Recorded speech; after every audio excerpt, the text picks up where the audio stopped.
Now I'm going to give you a hadith. Look at the geometry our Prophet ﷺ is drawing for us. Okay, but this man believes that there's only one heaven, and the end of the heaven is 14 billion years ago. This is the sphere we are all living in. There are many galaxies, trillions to the power of trillions galaxies, and we are in this one galaxy called the Milky Way. But this whole universe is one sphere. The Prophet ﷺ says, no, it's not one sphere. There are 7 spheres. One sphere is inside another sphere. And we are in the innermost sphere. Okay?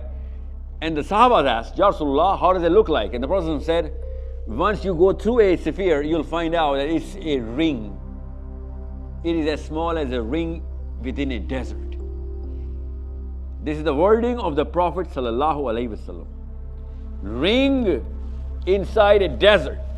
But once you're going to cross the second, it'll seem like a ring within a desert. And then once you're going to go to the third, same thing's going to happen. A ring within a desert. Why is this analogy relevant, important? Because the ring is the smallest circle that we can know. And the desert is an infinitely bigger area than that little ring. But that ring is a circular thing, right? So the Prophet ﷺ is telling us that there is a circular door. Okay? Now, play this video.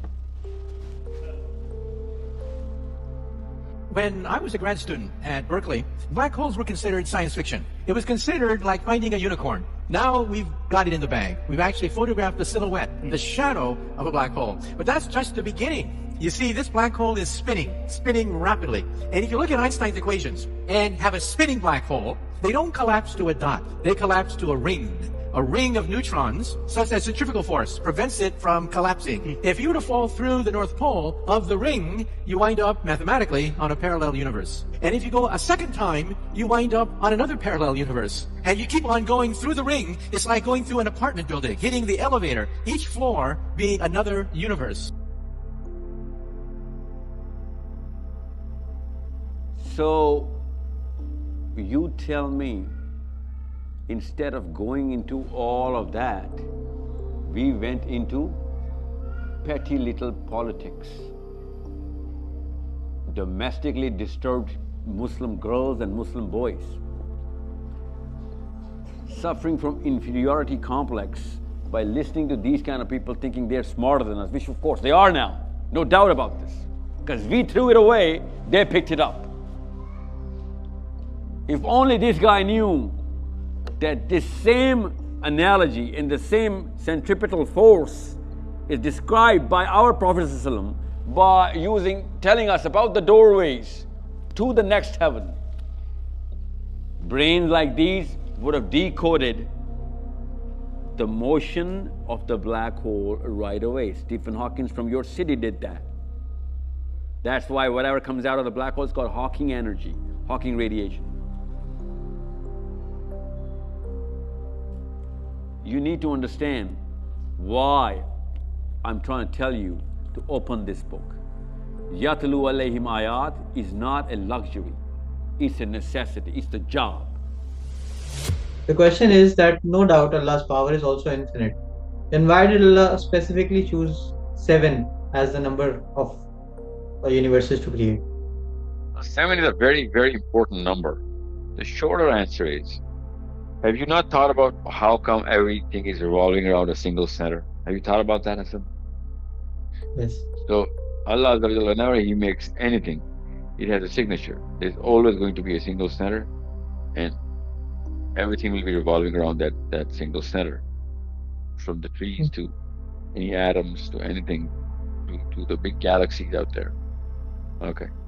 So when you see the whole galaxies, you see the whole, as much as you can see in the observable cluster of the universe, you see that, trillions of galaxies are there. And those trillions of galaxies are centered in a whatever thing that they have in the center, we call it a black hole. All the galaxies with trillions and billions and gazillions of stars and planets are revolving around a single center, right? So once you understand that this is the design, you can easily deduce, and this is just a deduction, that this universe had 7 heavens, had to have an odd number, so that all of or these heavens can somehow rotate around a single center. For that, you need to have 3 and 3 with the fourth in the middle, right? Now we understand that the geometry of the universe is so much so that so spectacular that all of the heavens are centralized around some core, and for that core to exist, you need a single center. And if it were 8 heavens, we would not been able to get a single center in because it would have had to be in a non-galactical space or non-universal space. But no, it has to be in some universal space, and it is there, and which is why it's the fourth, or whatever the central number would be at that time. Because when we say fourth in 7, that's just unidimensional conversation. This universe is not a single dimension or it's a multi-dimensional geometry. So the 7 combines not as number 4 out of 7, because that is the middle of 7. It could be 7, and the 6 dimensions are revolving around it, and everything around in the heavens, in 7 heavens, would be part of that revolution around that center. So this is the short answer. You can see that significance of 7 through this angle, and you'll find out that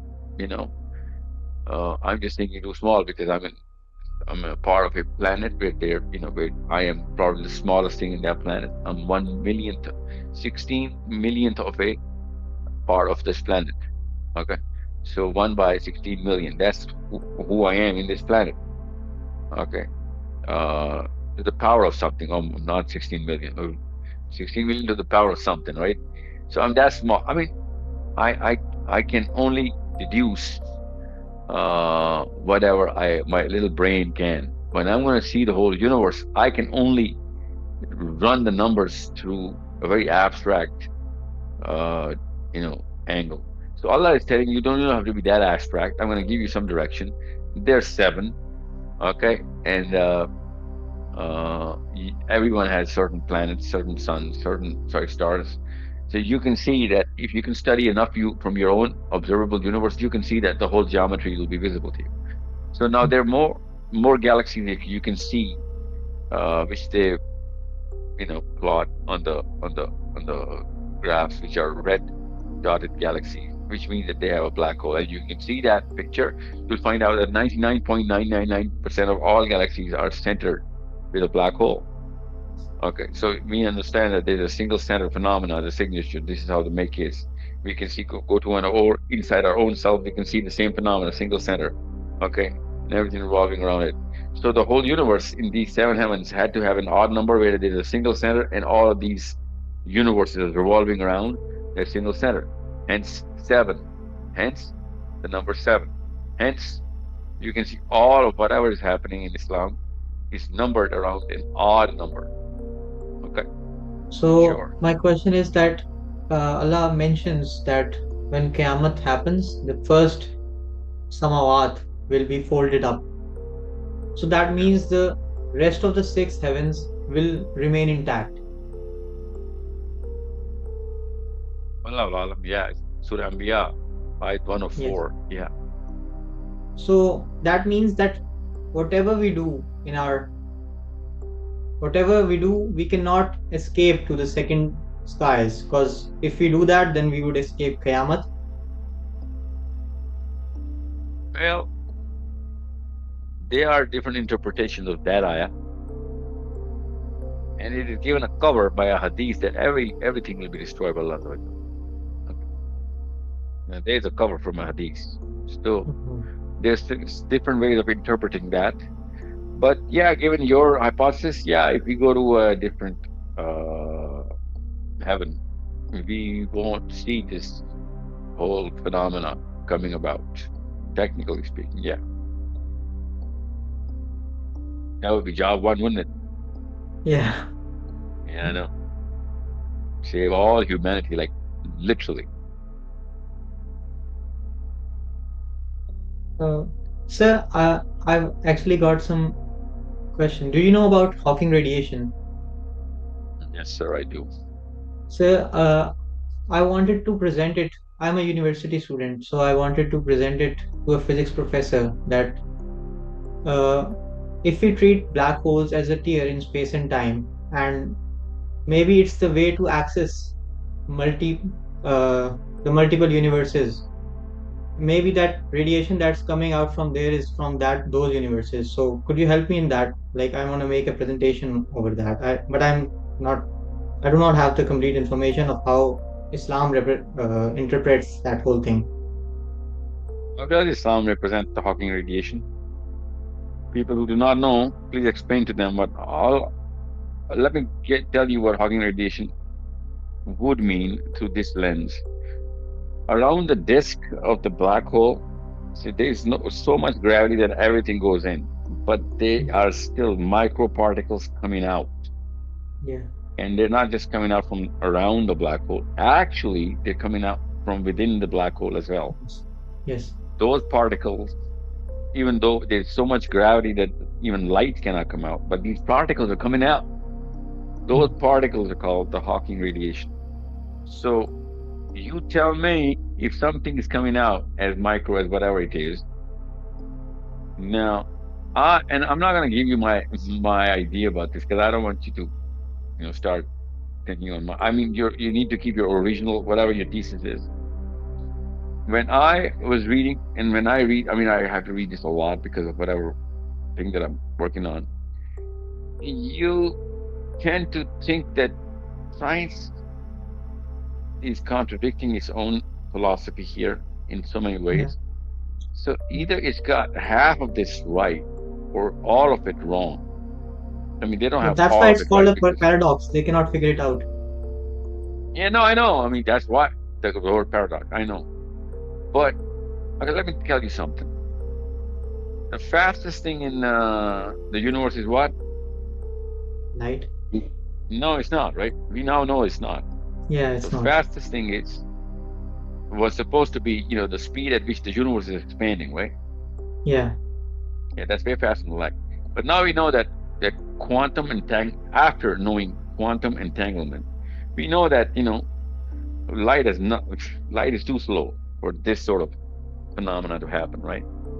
But my question was simple, and I'm going to go back to your Hawking radiation thesis so that you would know how to look at it from a different angle from Islam. That if cosmic microwave radiation background is the rim of the universe, okay, then everything should expand from within the rim, not the rim itself, because for the rim to expand, the rim has to be in a totally different space, right? Yeah. Mm-hmm. Yeah, so that means even science should call this universe within a universe. Yeah. For this universe to expand itself into, right? Yeah, yeah. So I'll give you a hadith so you'll understand this perspective of black hole, Hawking radiation. And the Prophet said that this heaven, our heaven, the first heaven, compared to the second heaven, is like a ring placed inside a desert. A ring. Okay, make sure you understand the choice of the Prophet's words. Ring. And that second heaven is a ring in a desert, with desert being the third heaven. It's an analogy so that we can understand how enormous the next heaven is, right? But the ring, it's not a space, it's not a grain of sand in the desert. No, no, no. That would be an appropriate analogy if it were an analogy only about the size, right? A grain in a desert. But Prophet said, no, it's not a grain, it's a ring, the ring that we wear, right? Ring in a desert. And the third heaven is a ring in the desert, and the fourth, and so on and so forth. And the seventh is the desert for the ring, which is the sixth heaven. And the seventh heaven is a ring in front of the Arsh of Allah. Okay? So you see the geometry and the symmetry and all that stuff? Yeah. Now, when you look at the black hole, you can see that ring in some way, shape, or form. And since there's so many black holes, you can see that these could be a doorways, and when you come out of that doorway, it would show you how enormous that next heaven is, and how would this heaven look like in the second heaven? It would look like a ring, right? So in other Yeah. words, this universe itself, Hassan, that we're living in, this could be a black hole. Mhm. That's quite interesting because, According to general the hadith, it relativity. is, right? Yeah, because according to general relativity, when you approach the center of the black hole, which is a singularity, time itself ends. Yeah. So maybe that's how Qiyamah will come. We approach the singularity and time ends.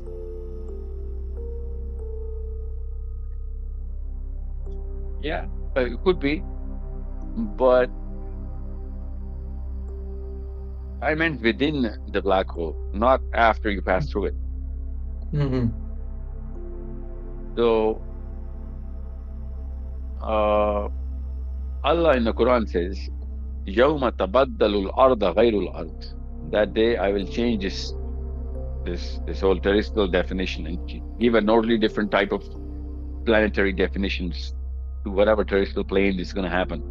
So it's not going to be in this planet, right? It's going to be, even if it is going to happen on this planet, it's going to be totally different dimension. يَوْمَ تَبَدَّلُ الْأَرْضَ غَيْرُ الْأَرْضِ. And change this earth from a totally different earth on that day. So we are going to be buried here, obviously we are buried here, and we're going to wake up from here. So why is this a different earth?